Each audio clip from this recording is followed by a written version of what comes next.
Bom dia, gente. Tudo bem? Queria só reforçar que esse curso Perspectivas é muito bom. Muito bom. Esse curso roda o Brasil todo. Eu já tive a oportunidade de participar de aulas desse curso. Então, realmente é algo que vale a pena você investir o seu tempo, o seu dinheiro no crescimento espiritual. Vai lá, dá uma passada, se informa lá no final, que é muito bom. Tá bom, gente? E... Foi muito engraçado porque hoje a gente cantou muito sobre santidade de Deus. E é justamente o tema da palavra de hoje. Santidade de Deus. Então a gente está nessa série de mensagens onde cada pregação a gente expõe um dos atributos divinos. Então, se você veio agora de manhã, à noite também a gente vai falar sobre um outro atributo, o Fábio vai pregar. Então, como o Tiago sempre disse, você não está convidado a voltar aqui. Mas assiste de casa para você não perder nenhum atributo divino. Quanto mais a gente estuda sobre quem Deus é, mais a gente se apaixona por Ele. E é um assunto que é bem caro para mim, assim, porque eu tenho mergulhado no assunto dos atributos de Deus há alguns anos. Eu dou aula sobre os atributos de Deus há alguns anos. E quanto mais a gente mergulha no conhecimento de quem Deus é, parece que a gente não acha... Sabe, não acha o fundo. É como se fosse um poço que a gente cava e ele sempre jorra água. Então, por mais que você tenha ouvido falar sobre a santidade de Deus, a beleza de Deus, o amor de Deus, sempre vai ter mais. E isso é o legal, isso é o divertido de ser cristão, de andar com Deus. Porque quanto mais a gente cava, mais a gente acha a respeito de quem Deus é. Então, hoje a gente cantou muito sobre a santidade de Deus. E eu queria fazer uma pergunta para você. Qual é a primeira coisa que vem à sua mente quando você canta a respeito da santidade de Deus? Sabe, muitas vezes o ministro de louvor começa o culto falando santo, santo, santo. E às vezes eu tenho a impressão, na verdade eu tenho a certeza, que a nossa mente meio que vaga nessa hora. E essa palavra santo, muitas vezes, é uma abstração na nossa cabeça. O que você imagina quando você canta santo? Será que você está pensando em alguma coisa? Qual é a primeira coisa que vem à sua mente quando você diz, Deus é santo? E quando a gente já começa o culto cantando santo, santo, santo, eu percebo assim uma nuvem cinza no ar, sabe? Como se a gente ainda estivesse tentando encontrar o que significa realmente Deus ser santo. E a gente canta tanto sobre isso, tanto sobre a santidade, mas às vezes parece que é uma tela em branco. O que é a santidade de Deus? Então hoje a gente vai mergulhar um pouco mais profundo no que é a santidade de Deus. A primeira coisa que a gente precisa entender é que a palavra hebraica para santo é kadosh, que significa separar. O Tiago até falou um pouquinho aqui. Separar, retirar do uso comum.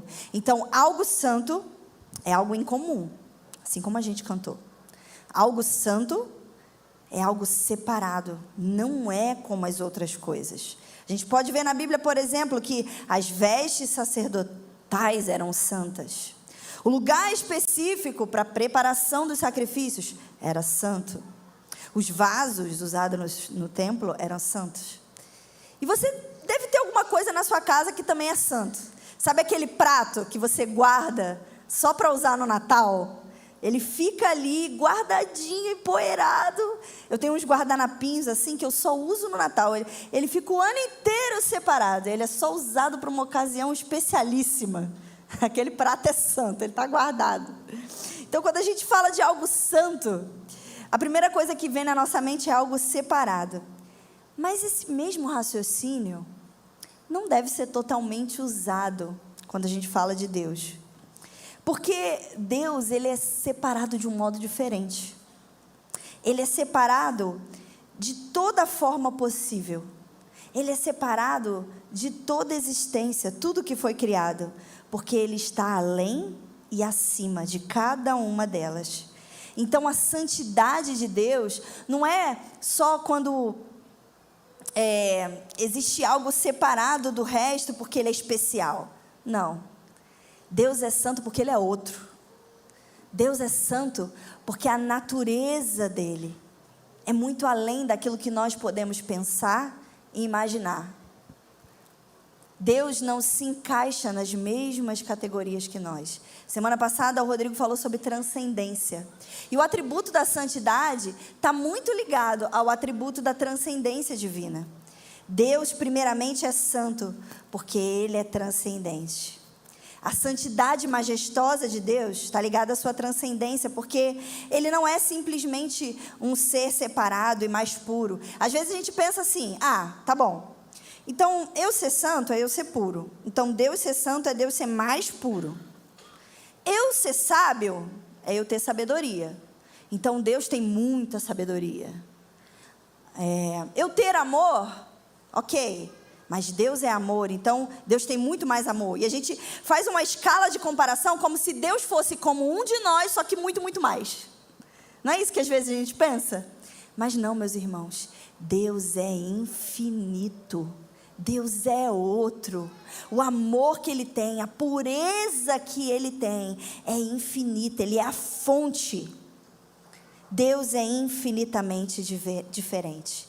Deus não é uma mera versão superior e aperfeiçoada dos seres humanos. Não, Deus é outro. Deus não simplesmente sabe mais do que nós. Quando nós falamos do conhecimento, transcende, por exemplo. Não é que Ele sabe mais, Ele sabe tudo. Não é que Ele sabe mais, Ele é a sabedoria. Não é que Ele é só separado, Ele é outro. E geralmente quando nós pensamos na santidade de Deus, nós somos logo levados a pensar em sua justiça, pureza, retidão. Mas antes disso, Ele é santo porque Ele é diferente de tudo criado.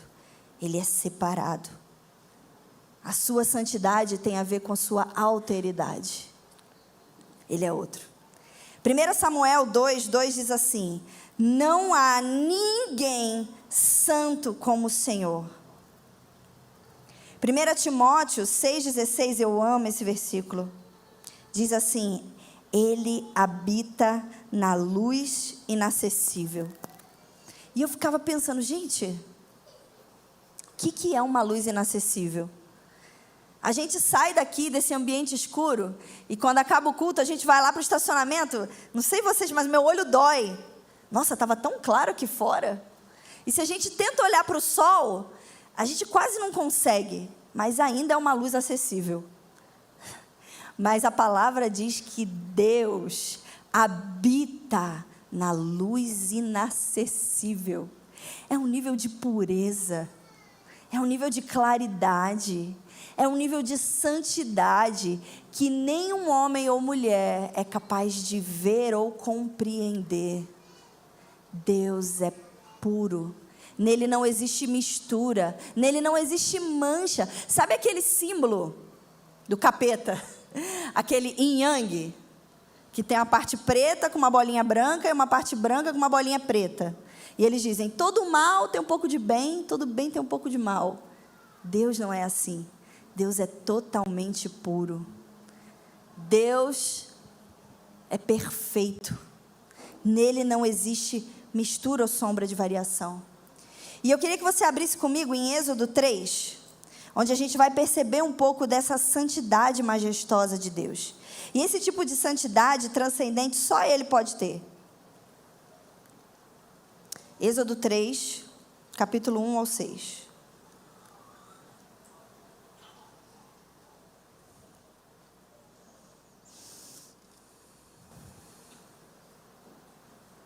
Êxodo 3, versículo 1 ao 6. Diz assim: Moisés pastoreava o rebanho de seu sogro Jetro, que era sacerdote de Midian. Um dia levou o rebanho para o outro lado do deserto e chegou a Horebe, um monte de Deus. Ali, o anjo do Senhor apareceu numa chama de fogo que saía do meio de uma sarça.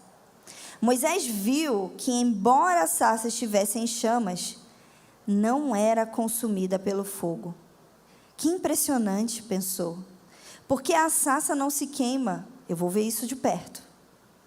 O Senhor viu que ele se aproximava para observar, e então, do meio da sarça, Deus o chamou. Moisés, Moisés, eis-me aqui, respondeu ele.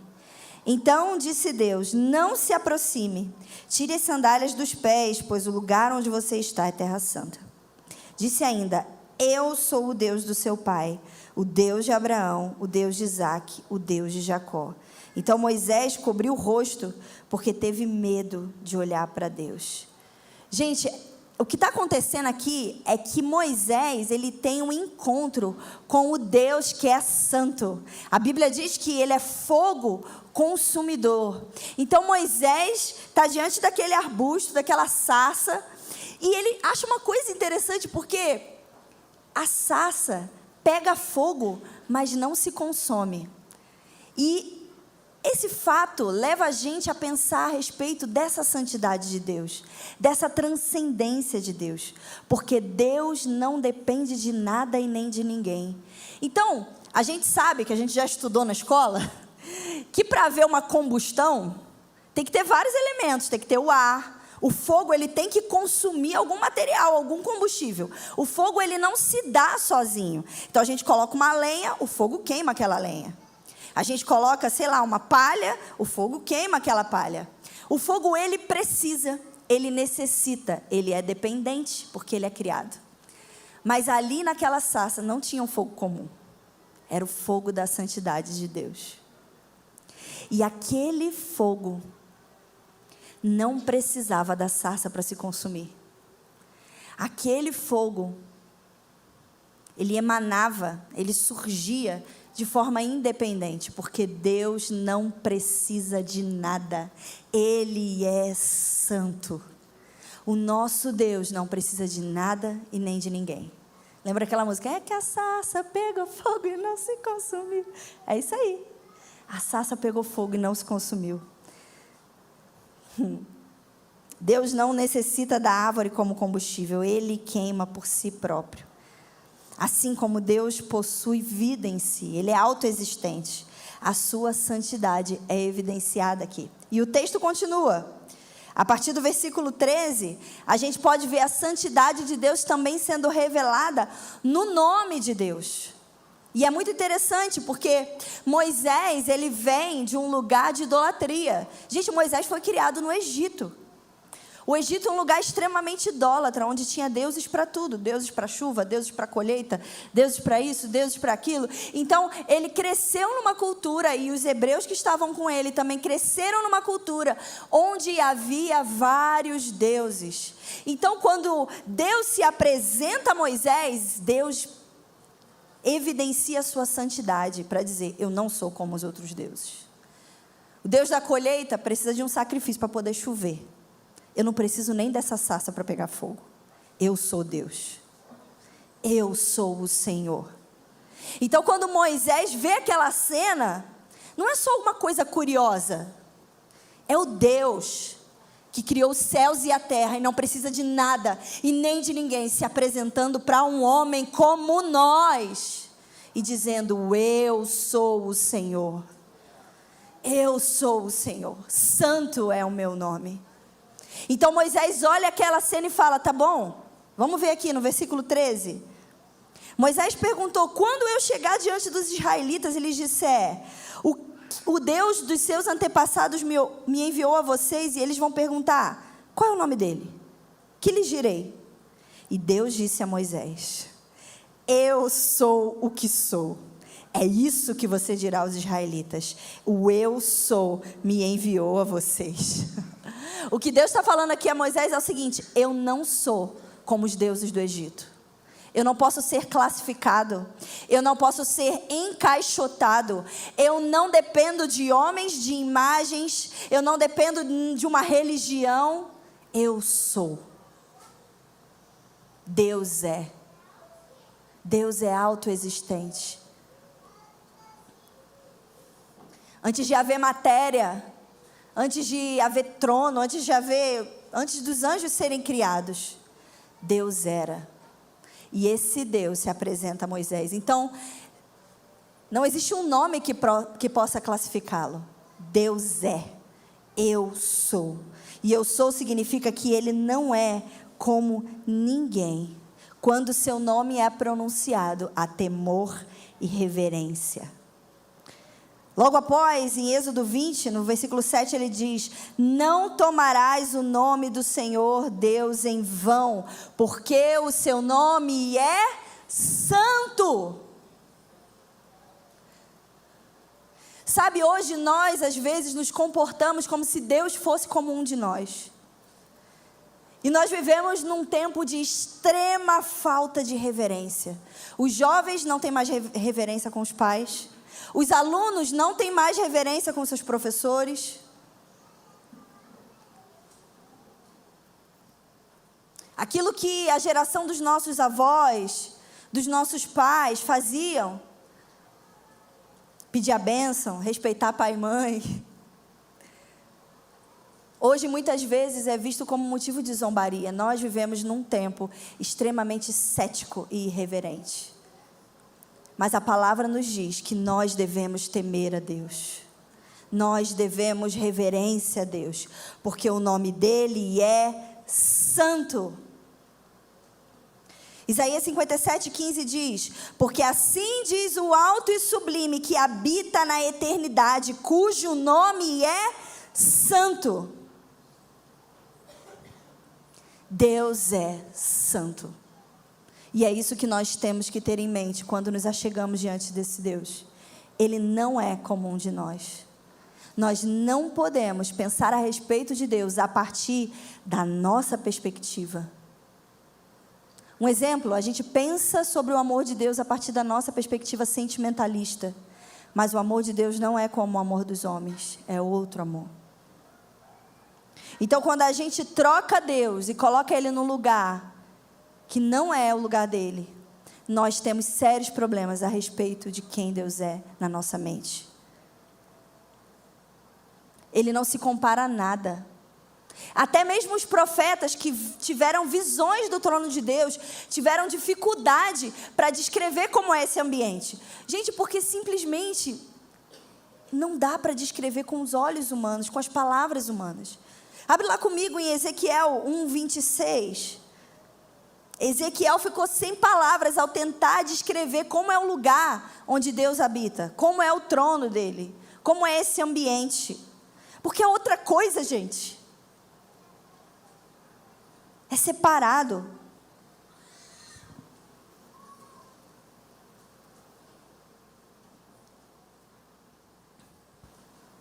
Ezequiel 1:26. Olha como é que ele descreve esse lugar.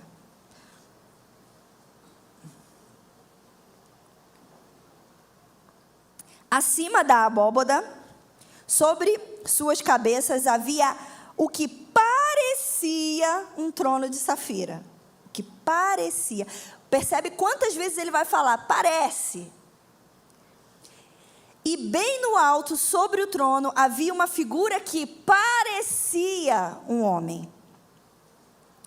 A parte de cima do que parecia ser a cintura dele, vi que parecia metal brilhante, como que cheia de fogo, e que a parte de baixo parecia fogo, e uma luz brilhante o cercava, tal como a aparência do arco-íris nas nuvens de um dia chuvoso. Assim era o resplendor ao seu redor.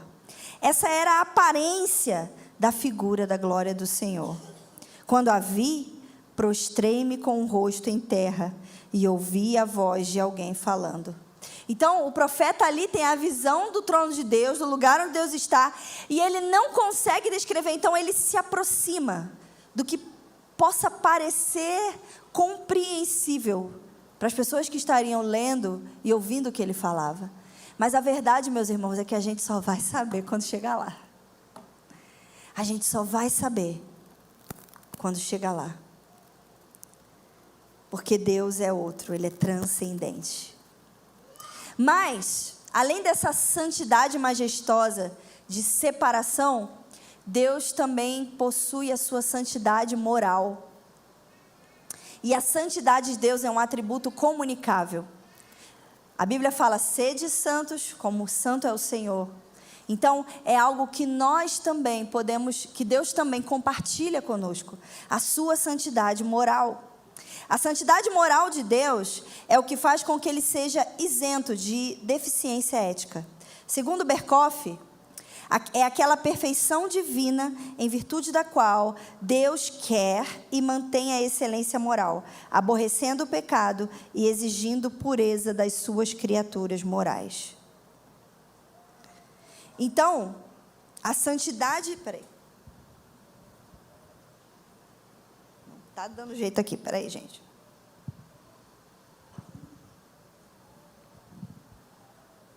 Não foi.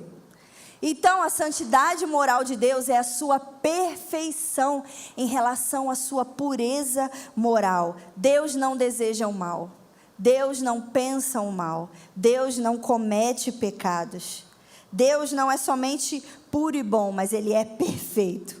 João 1,5 diz assim, a luz resplandece nas trevas, e as trevas não prevaleceram. Nada pode resistir à luz e à pureza da santidade do Deus único. Gente, foi apenas um pecado que Adão cometeu. Bastou apenas um pecado para que toda a criação saísse fora da ordem de pureza desse Deus. Foi apenas um pecado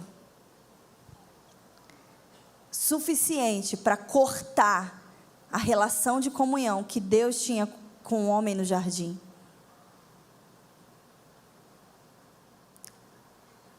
Às vezes a gente pensa assim,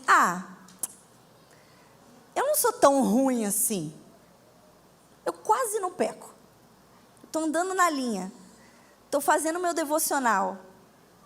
Eu estou quase merecendo, sabe? Estar diante de Deus. Às vezes a gente pensa assim, nossa, essa semana eu fui bem, hein? Quase não pequei. Fiz aquela fofoquinha ali e tal. Mas quase, foi por pouco. Essa semana eu estou de parabéns. Irmãos, bastou Adão dar uma mordidinha na fruta para cortar a relação com esse Deus tão santo. Diante dele não existem trevas. Diante dele não existe impureza. Então imagina Deus criar todas as coisas tão perfeitas, tão certinhas, sem pecado, tão puras, tão belas. E de repente,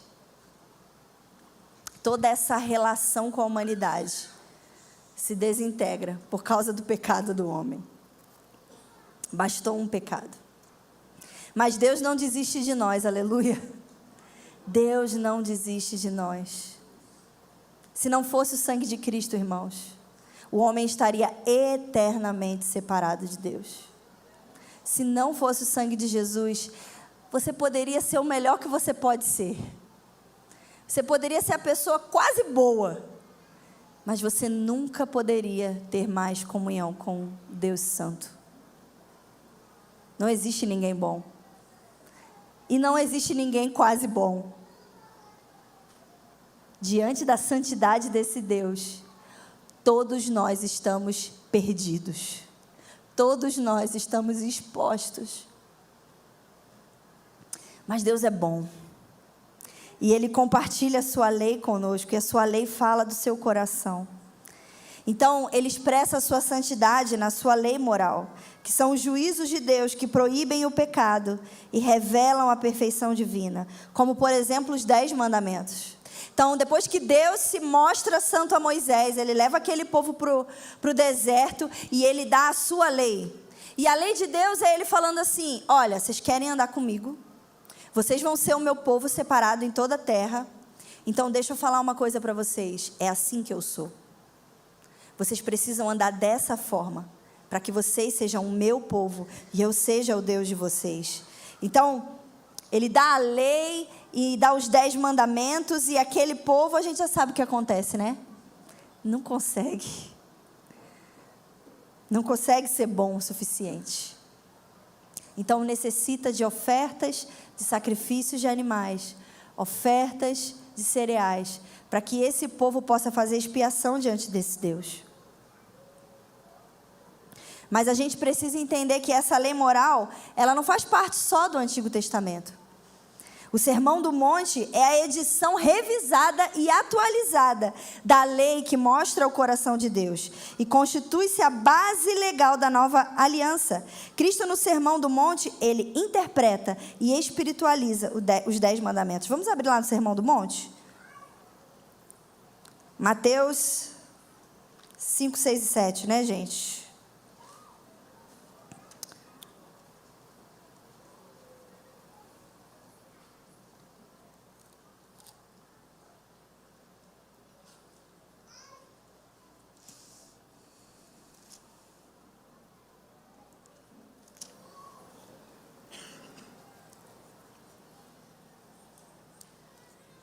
Então a gente tem, por exemplo, no Sermão do Monte, versículos onde Jesus diz assim, capítulo 5, versículo 27. Vocês ouviram o que foi dito, não adulterarás. Mas eu lhes digo, qualquer que olhar para uma mulher e desejá-la, já cometeu adultério em seu coração. O negócio aqui ficou mais pesado. Moisés disse, não adulterarás. Mas na nova aliança, Jesus diz, se você apenas olhar, você já cometeu adultério no seu coração. Jesus está falando assim, você não consegue se santificar sem mim. Você não consegue cumprir, chegar perto da pureza desse Deus, da santidade desse Deus, sem esse Deus. Nós não temos força em nós, para amar esse Deus de todo o nosso coração e cumprir a sua lei, e cumprir os requisitos da sua santidade, sem Ele.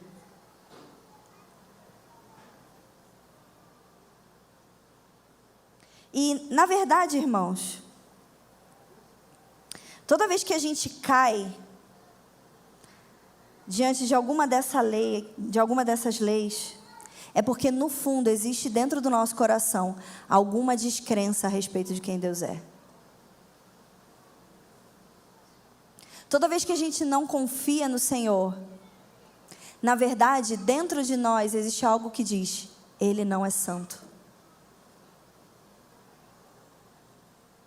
Em algum lugar lá no fundo, por trás da nossa descrença, sempre está o pensamento de que Deus não é santo. Porque a gente vive bem, vindo de domingo a domingo. A gente vive bem, a gente consegue deitar a cabeça no nosso travesseiro e dormir. Mesmo sabendo que dia após dia, a gente infringe a lei do Senhor. O coração do Senhor. Então, não pensar a respeito da santidade de Deus, nos faz pensar mais naquilo que nós podemos fazer sem Ele. E Ele não pode pecar. Ele não pode pecar contra você. E eu tenho pensado muito a respeito disso. Se Deus é santo, Deus não pode pecar. E se Deus não pode pecar, Ele não pode pecar contra mim. Então, por que eu desconfio de Deus? Por que eu acho que sempre vai dar errado comigo na minha vez? Por que eu tenho pensamentos de desconfiança a respeito de Deus? Porque se Ele é santo, Ele não pode pecar. E se Ele não pode pecar, Ele não pode pecar contra mim. Então, aquilo que Paulo fala sobre todas as coisas cooperam para o bem daqueles que amam a Deus, é real.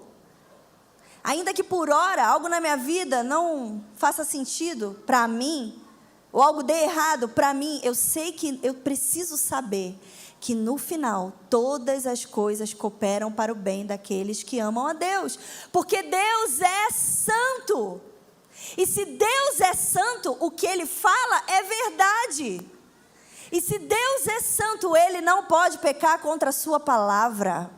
E se Deus é santo, por mais que a minha inclinação caída queira infringir a lei dele, o sangue de Jesus foi suficiente na minha vida. Precisa ser suficiente na minha vida. E se Ele é santo, o Espírito Santo que está dentro de mim me capacita a viver o que está escrito aqui. E se Ele é santo, o Sermão do Monte não é um conjunto de regras, mas faz parte de uma nova natureza que Ele me deu em Cristo Jesus, junto com todas as bênçãos celestiais. E quanto mais eu penso a respeito da santidade dele, mais eu me torno parecida com ele. Porque a Bíblia fala que nós nos tornamos parecidos com aquilo que nós contemplamos. É muito triste ver no livro de Reis, quando Deus fala que o povo adorou a deuses inúteis e por isso eles se tornaram inúteis diante do Senhor.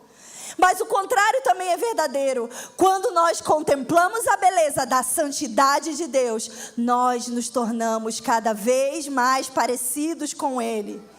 E agora, quando eu passo na rua e vejo uma mulher atraente, eu não me sinto mais atraída, eu não inclino meu coração para esse pecado, porque diante de mim está o Deus Santo. Agora, quando o convite da pornografia entra no meu celular ou no meu computador, eu não clico mais, porque eu estou diante do Deus que é santo. Contemplar esse Deus muda tudo. Não pela nossa força, mas pelo Espírito Santo que nos santifica. 2 homens tiveram encontros. Vários homens na Bíblia, mas eu queria falar 2 aqui, que tiveram encontros com a santidade desse Deus, e eles foram radicalmente mudados. Eu já dei esse exemplo aqui, mas eu gosto muito de usar roupa preta. Só que eu tenho gato, e o meu gato solta muito pelo. Só que a minha casa não tem uma iluminação tão boa, então quando eu saio de casa, eu acho que eu estou abafando. Minha roupa está limpíssima. Quando eu chego aqui no estacionamento do Isascope, que está tudo iluminado, eu olho para baixo assim e vejo que a minha calça está cheia de pelos de gato. Então, somente exposta à luz é que eu consigo ver os defeitos, as falhas. Você, meu irmão, vai achar que sua vida está ótima se você nunca está diante de Deus. Você vai achar que você é quase bom todo dia quando você nunca está diante de Deus. Você vai achar que não tem problema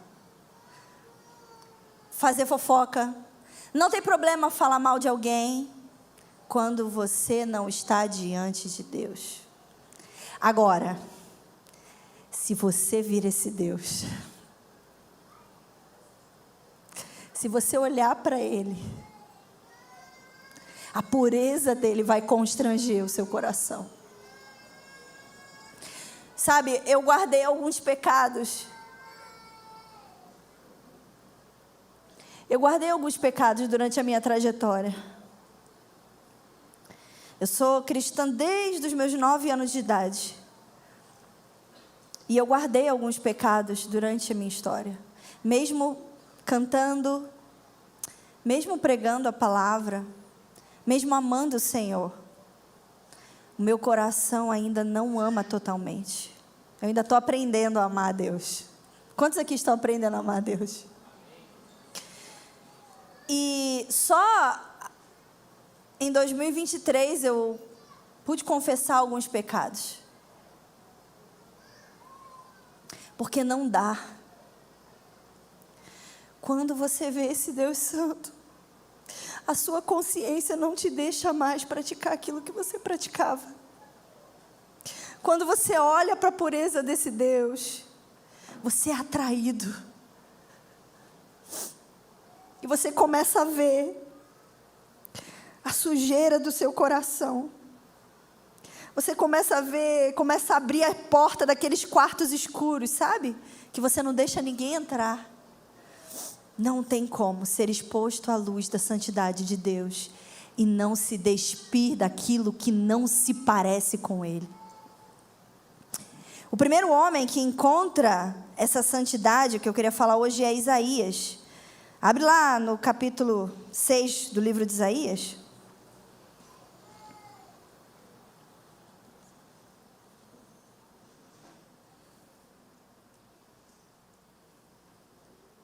Isaías tem um encontro com a santidade majestosa de Deus.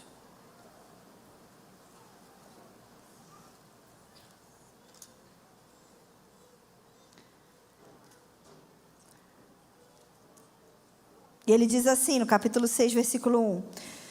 No ano em que morreu o rei Uzias, eu vi o Senhor assentado num trono alto e exaltado. E a aba das suas vestes enchia o templo. E acima dele estavam os serafins, e cada um deles tinha 6 asas. Com 2 cobriam o rosto, com 2 cobriam os pés, com 2 voavam, e proclamavam uns aos outros: Santo, Santo, Santo é o Senhor dos exércitos, a terra inteira está cheia da sua glória. Ao som das suas vozes, os batentes das portas tremeram, e o templo ficou cheio de fumaça. Então eu gritei: ai de mim, estou perdido, pois sou um homem de lábios impuros e vivo no meio de um povo de lábios impuros. E os meus olhos viram o Rei, o Senhor dos exércitos. Aqui é muito interessante a visão de Isaías, porque, primeiro, ele vê esses seres proclamando uns aos outros um atributo de Deus.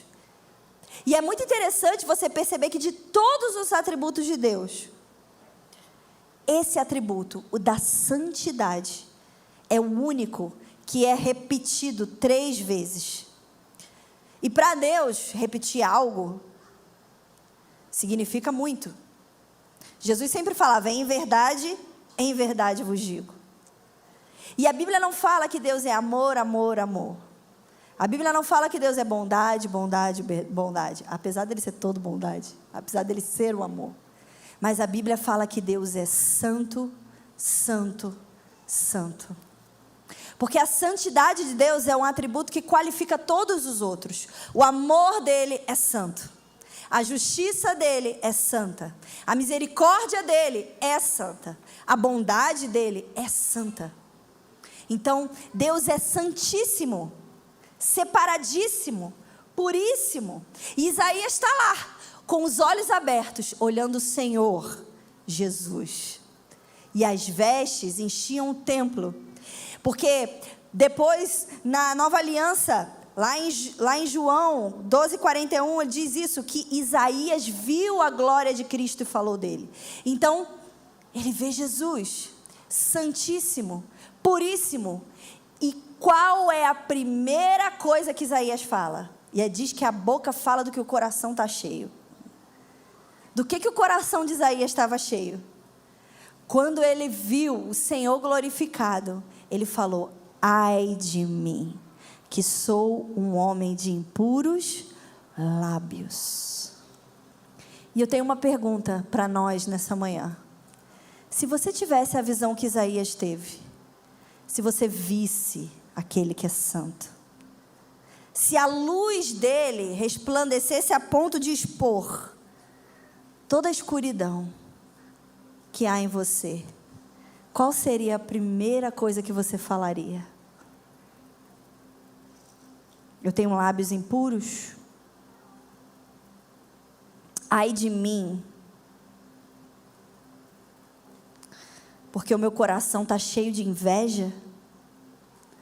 Ai de mim, porque eu não sei confiar em Deus.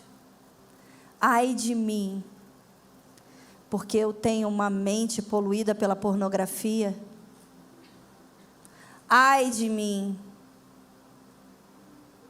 porque eu roubo. Ai de mim, porque eu sou avarento. Talvez mais de uma coisa, né? Se você olhasse hoje para a luz da santidade de Deus, o que você confessaria? E não me diga que você não tem algo a confessar. Todos nós temos. E o que vai te fazer confessar não é um discurso de moralidade, mas é contemplar a luz da santidade de Deus. É contemplar essa glória. Essa luz, ela entra e toca o mais íntimo do nosso coração e revela aquilo que está escondido. E de repente você está numa roda de conversa e você não consegue, depois que você faz um comentário a respeito de alguém, na mesma hora o Espírito Santo, eu não deveria ter falado isso. E aí sabe o que falta pra gente? Verbalizar. Meu irmão, sabe aquele dia que eu estava conversando com você? Eu falei isso de fulano. Eu não devia ter falado aquilo. Sabe o que a pessoa vai pensar de você? Ela não vai pensar, nossa, como ele é ruim, como ele é fofoqueiro. Não, ele vai pensar, nossa, o Senhor tem quebrantado o coração desse irmão. Eu preciso aprender com ele. Um outro homem que teve um encontro com a santidade de Jesus foi Pedro. Abre lá em Lucas 5.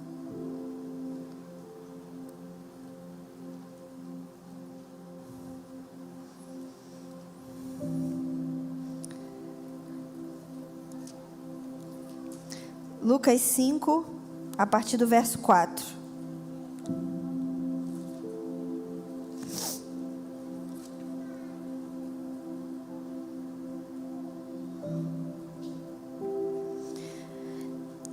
Tendo acabado de falar, disse a Simão: vá para onde as águas são mais fundas, e a todos lancem as redes para a pesca.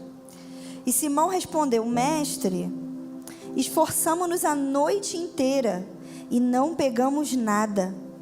Mas porque és tu que estás dizendo isso, eu vou lançar a rede. E quando o fizeram, pegaram tal quantidade de peixe que as redes começaram a rasgar-se. Então fizeram sinais a seus companheiros no outro barco, para que eles viessem ajudá-lo. E eles vieram e encheram ambos os barcos a ponto de quase começarem a afundar. E quando Simão, Pedro, viu isso, ele se prostrou aos pés de Jesus e disse: afasta-te de mim, Senhor, porque sou um homem pecador. Agora nós não temos aqui um profeta tendo uma visão de Cristo glorioso.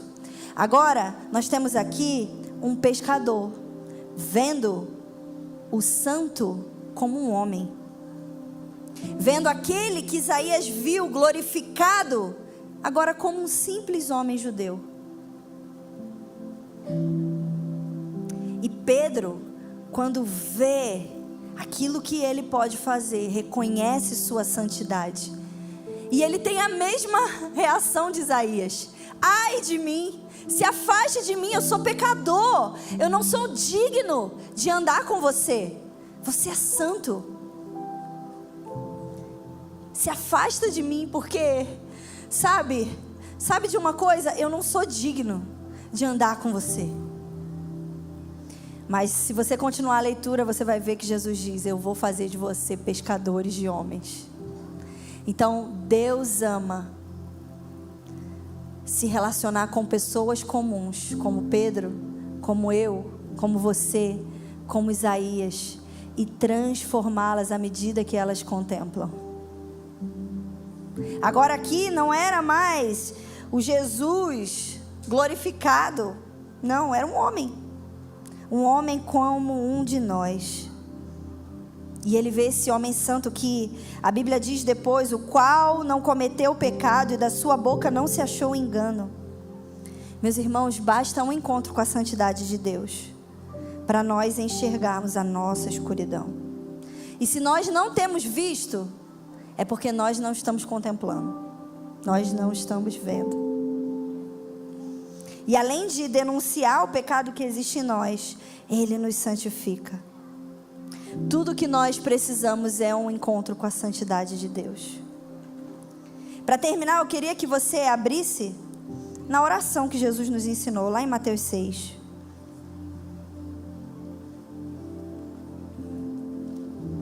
Quando Jesus nos ensina a orar,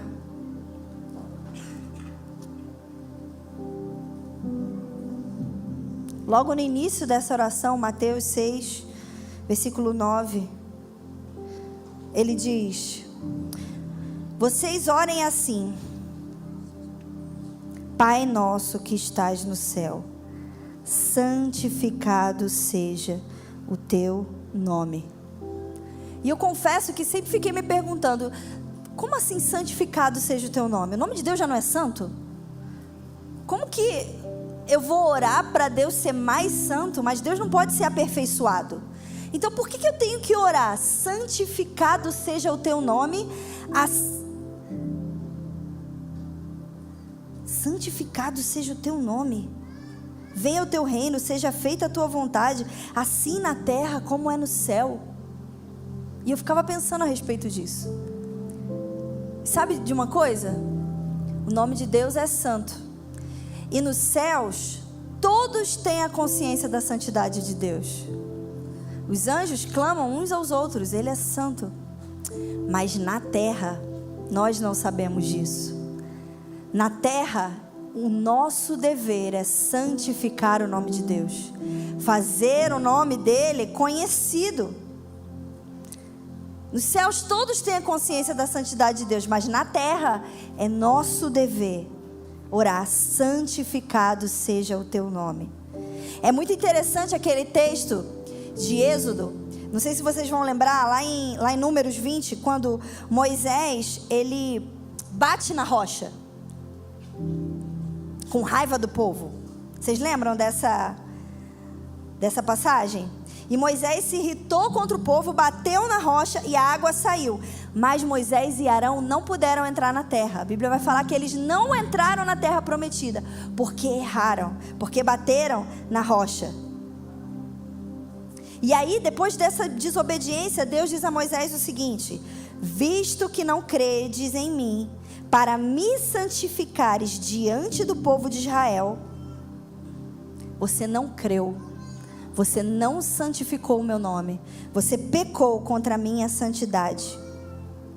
A resposta à santidade de Deus era temor e obediência, mas Moisés não percebeu essa santidade.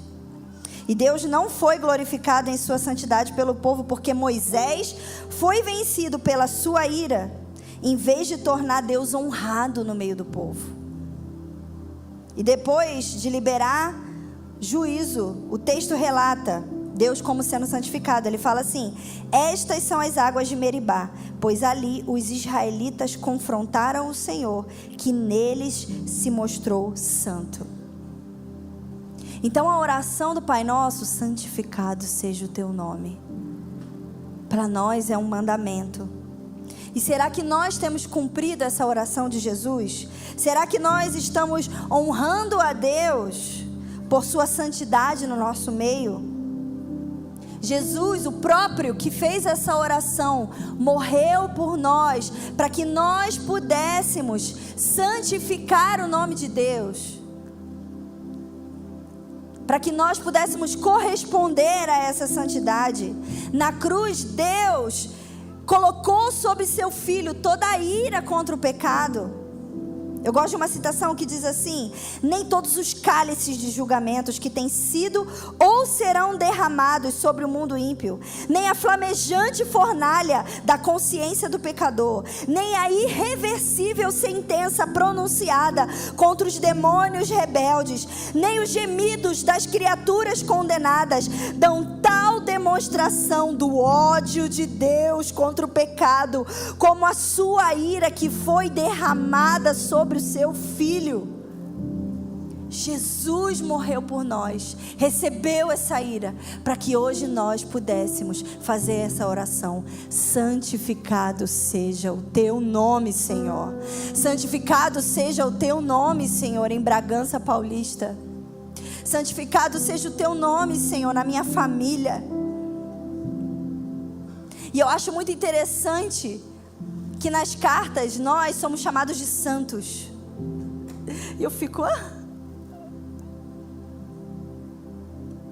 Santificado seja o Senhor na minha casa. Santificado seja o Senhor no meu trabalho. Santificado seja o Senhor na minha empresa, na minha família. queria que você fechasse os seus olhos.